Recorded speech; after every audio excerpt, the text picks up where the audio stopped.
ஒரு சிறிய கிராமம் ஒன்றில் தியாகு என்ற தச்சன் வாழ்ந்து வந்தான். அவரது மனைவியின் பெயர் சர்மிளா. தியாகு ஏழையாக இருந்தாலும் சிறந்த உழைப்பாளி. அவன் அவ்வப்போது அருகிலுள்ள காட்டிற்குச் சென்று நன்கு விளைந்த மரங்களை வெட்டி வருவான்.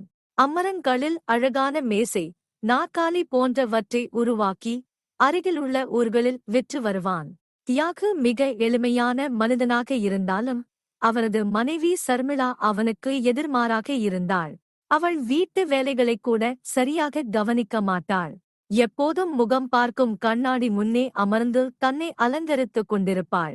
தன்னை எல்லாரும் அழகி என்று அழைக்க வேண்டும் என்ற எண்ணம் கொண்டவள் அவள். ஒருநாள் வழக்கம்போல் தியாகு காட்டிற்கு மரம் வெட்டச் சென்றான். அவனது உழைப்பை அறிந்த வனதேவதை அவன் முன்னே தோன்றி, மகனே, நீ இத்தனை காலம் உழைத்து வருவதை நான் அறிவேன். நான் உனக்கும் உன் மனைவிக்கும் 3 வரங்கள் தருகிறேன்.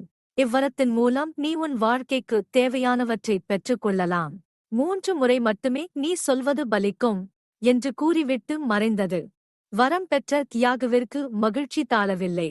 அவன் அவ்வரங்களின் மூலம் தன் வாழ்க்கைக்கு தேவையானவற்றைப் பெற நினைத்தான். இருப்பினும் தன் மனைவியின் ஆலோசனைகளைக் கேட்கலாம் என்று நினைத்து நேராக தன் வீட்டுக்கு ஓடினான். வீட்டிற்குச் சென்ற தியாகு தன் மனைவி சர்மிளாவிடம்தான் வரம் பெற்ற செய்தியை மகிழ்ச்சியுடன் கூறினான். பிறகு என்னென்ன கேட்கலாம் என்று ஆலோசனையும் கேட்டான். அவள் அலங்கார விரும்பி அல்லவா? அவள் உடனே, முதல் வரமாக நான் இந்த நாட்டிலேயே மிகச்சிறந்த அழகியாக மாறுவதற்கான வரம் கேட்கப் போகிறேன் என்று கூறினாள். தன் மனைவியின் யோசனை பிடிக்கவில்லை. வேண்டாம் சர்மிளா, நாம் நம் வாழ்நாளுக்குத் தேவையான செல்வங்களை கேட்கலாம் என்று கூறினான். சர்மிளா கணவனின் யோசனையை ஏற்றுக்கொள்ளவில்லை. அவள் தன் விருப்பத்திலேயே பிடிவாதமாக இருந்தாள். அவள், நான் இந்நாட்டின் மிகச்சிறந்த அழகியாக மாற வேண்டும் என்று வேண்டிக் கொண்டாள். மறுநிமிடமே அவள் மிகச்சிறந்த அழகியாக உருமாறினாள். சர்மிளாவின் செய்கை தியாகுவிற்கு கோபத்தை வரவழைத்தது. சர்மிளா, உனக்கு அறிவில்லையா? ஒரு வரத்தை வீணாக்கிவிட்டாயே என்று அவளைத் திட்டினான். கணவன் தன்னைத் திட்டியதைக் கேட்ட சர்மிளாவிற்கு கோபம் வந்தது. அவள் தியாகுவிடம், இனி நான் இங்கு இருக்க மாட்டேன். நான் என் தாய், தந்தையுடன் சென்று வசிக்கப் போகிறேன் என்று சொல்லிவிட்டு புறப்பட்டுச் சென்றாள். அவ்வேளையில் அந்நாட்டு அரசன் தன் பரிவாரங்களுடன் யானை மீது அவ்வழியே வந்து கொண்டிருந்தார். அரசர் அவ்வழியே சென்ற சர்மிளாவைக் கண்டார். அந்நாட்டில் அவளைப் போல ஒரு அழகியைக் கண்டதே இல்லை. எனவே அரசருக்கு சர்மிளாவை திருமணம் செய்து கொள்ள வேண்டும் என்ற எண்ணம் உருவானது. அவர் தன் படைவீரர் களை அழைத்து சர்மிளாவை இழுத்து வரும்படி உத்தரவிட்டார். படைவீரர்களும் சர்மிளாவை நோக்கி விரைந்தனர். அவர்கள் சர்மிளாவின் கைகளைப் பிடித்து அரசரிடம் இழுத்துச் சென்றனர். சர்மிளாவிற்கோ அழுகை வந்தது. படைவீரர்களிடம் தன்னை விட்டுவிடுமாறு கதறினாள். ஆனால் அவர்கள் அதற்கு சிறிதும் செவிசாய்க்கவில்லை. நடந்தவை அனைத்தையும் தியாகு பார்த்துக் கொண்டுதான் இருந்தான். தன் மனைவியை படைவீரர்கள் இழுத்துச் செல்வதைக் கண்ட தியாகுவிற்கு என்ன செய்வதென்று புரியவில்லை. திடீரென்று அவனது மனதில் வனதேவதையின் வரம் நினைவிற்கு வந்தது. இப்போது என் மனைவி ஒரு குரங்காக மாற வேண்டும் என்று வனதேவதையை மனதில் நினைத்து வேண்டினான் தியாகு. மறுநிமிடமே அவள் ஒரு குரங்காக மாறிவிட்டாள். வனதேவதை தந்த 2வது வரமும் வீணாகிவிட்டது. படைவீரர்கள் ஒரு குரங்கை இழுத்து வருவதைக் கண்ட அரசருக்கு கடுமையான கோபம் வந்தது. அவர், நான் அழகியை இழுத்து வரச் சொன்னேன், நீங்கள் ஒரு குரங்கை பிடித்து வந்திருக்கிறீர்களா என்று கோபத்தோடு கேட்டார்.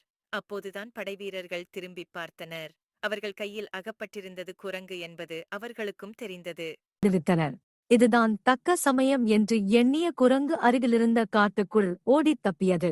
தான் கண்ட அழகி எப்படியோ தப்பித்துவிட்டாள் என்பதை அறிந்த அரசரும் தன் பரிவாரங்களுடன் வந்த வழியே சென்றார். தியாகுவிற்கோ இப்போது வேறு கவலை முளைத்தது. குரங்காய் மாறி காட்டுக்குள் ஓடிய தன் மனைவியை மீட்க வேண்டும் என்பதே அந்த கவலை.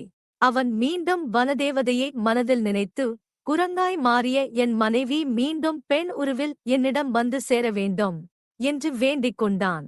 சிறிது நேரத்தில் காட்டிற்குள்ளிருந்து தியாகுவின் மனைவி சர்மிளா நடந்து வந்தாள். மீண்டும் தன் மனைவியைக் கண்ட தியாகுவின் மனதில் நிம்மதி தோன்றியது. ஆனால் வனதேவதை தந்த 3 வரங்களும் வீணாகிவிட்ட வருத்தமும் அவனுக்குள் எழவே செய்தது. தியாகுவிடம் வந்து சேர்ந்த சர்மிளா, என்னை மன்னித்து விடுங்கள். நீங்கள் சொன்னது போல வனதேவதை அளித்த 3 வரங்களையும் நம் வாழ்க்கைக்கு தேவையானவற்றைப் பெறுவதற்கு பயன்படுத்தியிருக்கலாம். அதற்கு மாறாக நான் உங்கள் யோசனையை கேட்காமல் அழகியாக வேண்டும் என்ற பிடிவாதத்தில் 3 வரங்களையும் வீணாக்கிவிட்டேன். என்னை மன்னித்து விடுங்கள். இனி கண்ணாடி முன்னே அமர்ந்து எப்போதும் அலங்காரம் செய்து கொண்டிருக்க மாட்டேன். என் உருவத்தைப் பற்றி கவலைப்பட மாட்டேன். உங்களுக்கு தேவையான உதவிகளைச் செய்வேன் என்று உறுதி கூறினாள். தியாகுவும் தன் மனைவி திருந்தியதை அறிந்து மகிழ்ச்சியுற்றான். அவன் தன் மனைவியோடு தன் குடிசைக்குத் திரும்பிச் சென்றான். Please like, share and subscribe our channel, friends.